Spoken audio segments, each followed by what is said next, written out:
लोगोफोर दा गोबां निउसावनो नुनो मोनदों बैसो जायै हिन्जावसाखौ हाबा खालामनायनि सायाव एरेस्ट खालामनाय दा लोगोफोर दा दाब डिस्ट्रिक्टआवनो दाब जायगायावनो दा एरेस्ट खालामबाय दङ दा बेनिखायनो जोंनि बर' माहारियावबो गोबाङानो उन्दै बैसोआव हाबा जानाय दं दा बिदि नङाखि जोङो एफेक्ट गोलैनाय नङा जोंनाव जेबो जानाय नङा बिदि साननो नाङा मानो होनबाथाय दा 18 बोसोरनि सिङाव जाय मानसिया हाबा खालामदों संसार जानानै दङ बा सोरहाबा गथ' गथायानो जादों बेफोरखौबो माने एरेस्ट खालामनायखौ नुनो मोनदों आरोना लोगोफोर दा बिनिखायनो लोगोफोर दा जों बहुद माने मोजां जादों होननानै सानना लानांगौ बे स्टेपखौ दा बेनिखायनो लोगोफोर सोरहाबा दा जोंनि बर' माहारियाव नुनो मोनदों सोरबा गथ' थाखानाय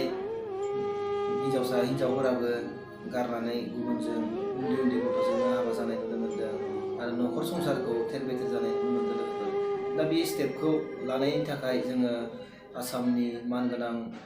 गिबि मन्त्रि हिमन्त बिश्व शर्मा सारखौ धन्यबाद जासिनांगोन मानो होनबाथाय लोगोफोर दा बेफोरबायदिनो हाबा जालायनानै जोंनि उन्दै बैसोआवनो हाबा जानानै नांलाय खमलाय दावराव दावसि जानायखौ नुनो मोनबाय थायो दा जोंनि बर' माहारियावबो जोंनि एबसु स्टुडेन्ट इउनियनाबो माने गोबां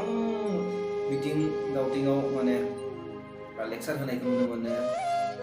उन्दै बैसोआव हाबा जानायखौ बन्द' खालामनांगौ होननानै दा बे स्टेपजों दा आसामनि गिबि मन्त्रि हिमन्त बिश्व शर्मा सारा स्टेपखौ लानायखौ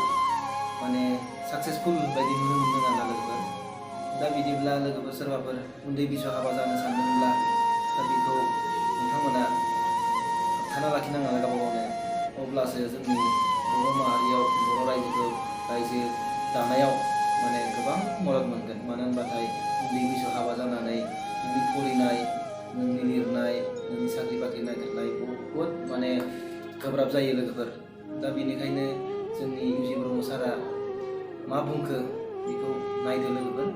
भिडिअनि गेजेरजों दा बिदिब्ला भिडिअखौ नायनानै नोंथांमोना बुजिना लादो आरोना चाइल्ड मेरिजखौ मोनसे समाजनि बिबान हिसाबै हगारनानै दोनबोनाय जादों आयेन बानायनाय जादों नाथाय समाजा बेखौ मावफुंनांगौ सोरबा जुदि चाइल्ड मेरिज खालामदोंबा समाजनिफ्रायनो बेखौ केस होनांगौ नाथाय 75 years of Indian independence सामाजिक दायित्व हिसाबै बहुत समाजा बेखौ पालन खालामबाय खिन्थु माखासे समाजा बेखौ पालन खालामथाराखै खारन बिसोरनाव चाइल्ड मेरिजआ जागासिनो दं दा आं एसेबां गोबाव जों ओरैनो बेखौ मोनसे ससियेल रेसपन्सिबिलिटि होननानै हगारनानै दोनबाय थानो हाला ओंखायनो एक्सननि गोनांथि जादों आं ओंखायनो मैयानिफ्राय हयथ' बेखौ गोख्रों एक्सन लानो गोनां जाबाय डक्टर हिमन्त बिश्व शर्मा आसामनि चिफ मिनिस्टारा जि मोनसे गोख्रों पदक्षेप बा आगान बे खुब मख'जाथाव आरो जारिमिनाव बिथांखौ बे खामानिनि थाखाय मानसिफोरा समाजा जेब्लायबो गोसोखांगोन आरो बे खालि आयेन पालन खालामनायल' नङा चाइल्ड मेरिजखौ होबथानाया मोनसे सुबुंथि एबा हिउमेनिटिनि फारसेबो मोनसे गिदिरथार ट्रिबिउट जे मानबताखौ रैखा खालामनायनि